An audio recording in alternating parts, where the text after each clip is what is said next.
E o mundo espiritual é uma realidade. Ainda que você não tenha tanta familiaridade, ainda que você não tenha tanto conhecimento, ainda que os seus olhos ainda não possam contemplar o mundo espiritual, ele é uma realidade. Ainda que o mundo aí fora pregue o contrário do que nós estamos ministrando aqui dentro, o mundo espiritual é uma realidade. Tudo que acontece na sua vida aconteceu primeiro no mundo espiritual. E o que acontece aqui é reflexo daquilo que já aconteceu no mundo espiritual. Agora, quando nós encontramos Jó, livro de Jó, o seu capítulo 1, livro de Jó, o seu capítulo 1, eu quero mostrar isso claramente para os irmãos, dentro da temática do culto, saúde familiar. Havia um homem na terra de Uz, cujo nome era Jó, homem íntegro, reto, temente a Deus e que se desviava do mal. Aqui eu já penso que não é porque você é crente que você não vai sofrer os ataques do inimigo. Olha as características novamente. Não é porque você busca, não é porque você ora, não é porque você oferta, não é porque você prega, não é porque você louva, não é porque você entrega o dízimo que você não vai sofrer os ataques do inimigo. Ele é reto, ele é íntegro, ele é fiel a Deus e ele também se desvia do mal. Nasceram-lhe 7 filhos, 3 filhas. Possuía 7.000 ovelhas, 3.000 camelos, 500 juntas de bois, 500 jumentas. Era também muito numeroso o pessoal a seu serviço, de maneira que este homem, que era muito bem sucedido, também sofreu ataques. Os seus filhos iam às casas uns dos outros, faziam banquetes, cada um por sua vez, e mandava convidar as suas 3 irmãs a comerem e a beberem com eles. Decorrido o turno de dias de seus banquetes, chamava Jó a seus filhos e os santificava. Levantava-se de madrugada e oferecia holocausto segundo o número de todos eles, pois ele dizia no seu coração: talvez eles tenham pecado e blasfemado contra Deus em seu coração. Assim fazia Jó continuamente. O objetivo do reino das trevas, igreja, é destruir as famílias. E o oposto disso, o objetivo do evangelho é unir, preservar, guardar, santificar, orientar, aconselhar, porque seremos uma grande família nos céus.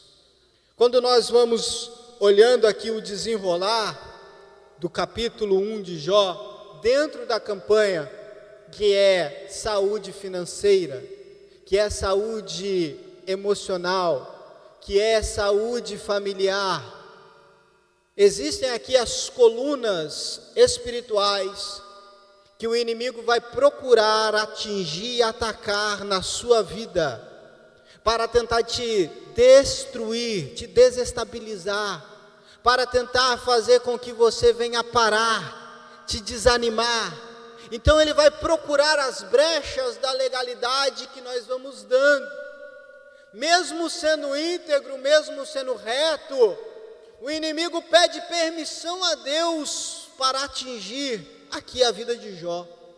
O texto, se você observar no versículo 13, vai dizer que um dia os seus filhos e suas filhas comendo, bebendo vinho na casa do irmão primogênito, veio um mensageiro a Jó, e ele disse que os bois lavravam, as jumentas passeam junto a eles, e de repente veio sobre eles os sabeus, levaram, mataram os seus servos a fio de espada, e só eu escapei para te trazer a notícia. Aqui ele vai atingir as finanças da vida de Jó. Depois lá no versículo 19 ele diz: eis que se levantou um grande vento do lado do deserto e deu nos 4 cantos da casa, e essa casa caiu, e morreram os seus filhos, e só eu sobrei para te trazer a notícia. Aqui mostra exatamente a fúria do inimigo para destruir a família de Jó.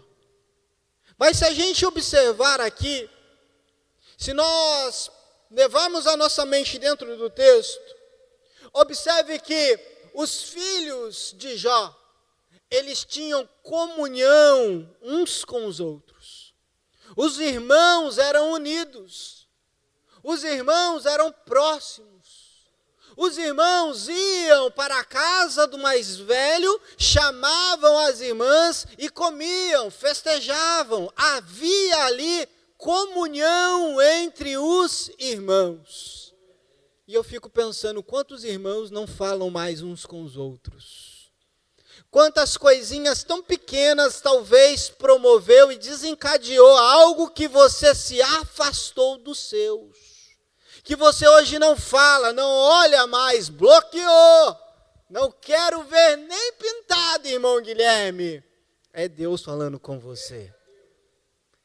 Essa amargura no coração não provém de Deus. Isso daí não foi algo que o Senhor colocou, foi uma seta que veio de uma forma tão violenta para destruir a família. Agora olha a atitude do pai. Olha o que o pai fazia. Olha a responsabilidade paterna. Pais que me escutam nessa noite, o Espírito fala com você agora. O pai se levantava de madrugada e o pai ia santificar os filhos. Igreja, quer ter os seus filhos no caminho certo? Santifique eles ao Senhor. Tenha tempo para os teus filhos. Eu imagino Jó entrando de madrugada no quarto dos seus filhos, estendendo as suas mãos, orando e pedindo perdão a Deus por um possível pecado.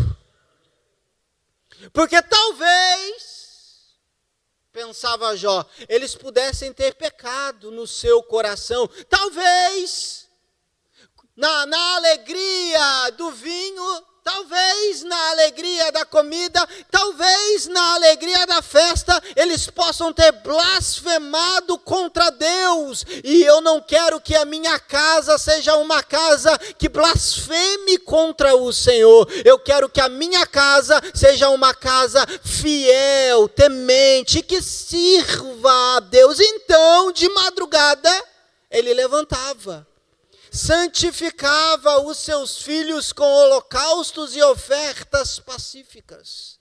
E quantos pais nós estamos vendo que estão se distanciando dos filhos? Isso traz problema, irmão Guilherme? Claro que sim. Depois nós vamos ter que receber tudo isso e trazer conselhos pastorais para uma família que está em um abismo espiritual. Qual é a palavra que eu quero trazer para você nessa noite? Ore pelos seus filhos. Ore pela sua casa. Maridos, orem pelas suas esposas. Esposas, intercedam pelo seu marido. Pais, orem pelos filhos. E a Bíblia diz: não desperte neles a ira, a fúria. Estenda suas mãos sobre ele. Irmão Guilherme, o meu filho é rebelde. Ora mesmo assim por ele. Mesmo ele estando rebelde, essa rebeldia vai passar e vai sair em nome de Jesus. Consagre o leito do seu filho. Consagre o quarto, a cama do seu filho.